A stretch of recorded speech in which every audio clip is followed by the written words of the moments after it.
Pronto. Ali tá o Otton. Camarote Salvador vai ser entre o Otton e o Ondina à parte, correto? Aqui tá a rua. Esse é o nome da rua. Primeiro. E essa é a rua. O prédio, ele é naquele condomínio ali no fundo. Então vocês vão andar essa rua toda. Vai onde está o prédio, é aquele. Eu vou lá em cima daqui a pouco. E já sai na orla, onde passa os trilhos. Os fios elétricos passam onde esse caminhão está passando, onde esse ônibus está passando. Ondina à parte.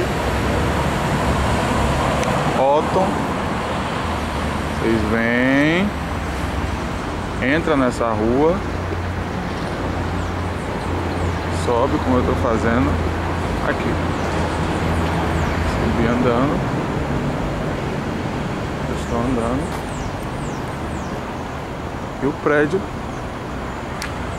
é aquele ali. É um condomínio. Ok? Aqui tem restaurantes, churrascarias. E a rua da orla é essa. O nome da rua é aquele ali.